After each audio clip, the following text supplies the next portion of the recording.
YouTube. We're back again for more of our Origins Bonanza Explosion Blood coverage here live at Origins 2018 with my buddy Adam. Hey. And right now we're talking about one of the most anticipated games coming out this summer, and that is Century Spice Roads. I think it's not Spice Roads anymore. Eastern Wonders. It is Century Spice Road Part 2, but it's not at all like Century Spice Road.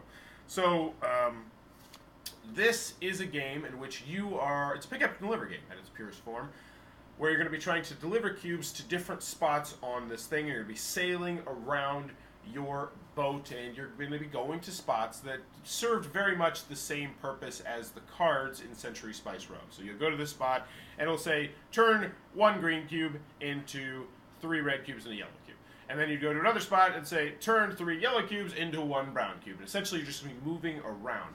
But you're also going to be placing your markets on all these different islands. But doing that at the beginning will be really cheap because no one will be there. But as the game progresses, you are going to have to pay a good deal of cubes in order to do that. Also, going to the same spot with somebody else, you have to pay them a cube. It doesn't happen too terribly often. I don't think I did it even once.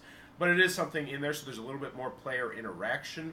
Also, there's going to be 1 port, because there's 4 ports on the board, and then once you hit this little X tile, the ports are going to move around a little bit, so one of the ports is always going to be closed.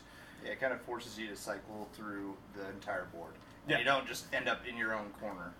So, we'll start with your impressions. I really liked it. I loved having to figure out, like, okay, how am I going to solve this one problem over here? Go here, get these cubes. All right, if I transfer those over into, a green and a brown, then I can go over here and use the brown to change it into a red and 3 yellows. And it's like, you're constantly thinking about that. But then, somebody goes there, so if I go there, then I'm going to have to pay them 1 cube. Now I'm not going to have enough. All right, I got to rethink my idea and go over here. But not to I don't know. I guess I don't do the analysis paralysis much anymore. I just try and get through. But I could definitely see how somebody would be like, I need to do this and I need to do that. Oh no, that doesn't work. Oh, I got to go over here. Yeah, it could definitely be one of those games where somebody sits for 5 minutes, so like thinking out their next 4 turns. And then next turn they do the same thing because everything's changed. Yeah, there's some points that, especially depending on your strategy, you're really walking on the razor's edge with exactly how many cubes you have and how many cubes you need. One thing I do want to mention, you've never played the original Century Spice Road, correct? Correct. I have, and I will say that while they are vastly different games, it's really cool because you will feel things that are instantly familiar. They took a lot of the mechanisms and they changed them and made it into this game. And I like this game better than the original. That being said, I don't know if it'd be as easy to get to the table as the original, because this is a very brain-burning game. Was just trying to piece everything together. Well, there's also really not any hidden information. Yes. So you can see what everybody else is going to do. Yeah. The other thing that I want to mention, which is really cool, I'm surprised neither of us remembered to mention it, was there's upgrades. You can upgrade your special abilities, which I thought was really awesome, and it's not at all in the original Century Spice Road, which I like a lot. So essentially, as you're going to different spots, you're going to drop your markets off, and if you get 1 of each color market, then you get to go over to this reward board, and then the reward board would have things that would make your ship move faster forever, or allow you to upgrade a cube whenever you place a market, or extra storage so you can hold more cubes, or just flat victory points.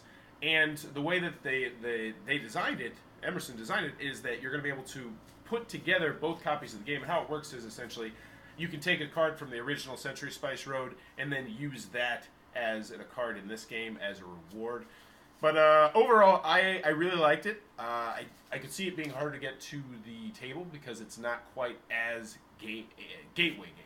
Now, that being said, the rule sheet was still like the original game.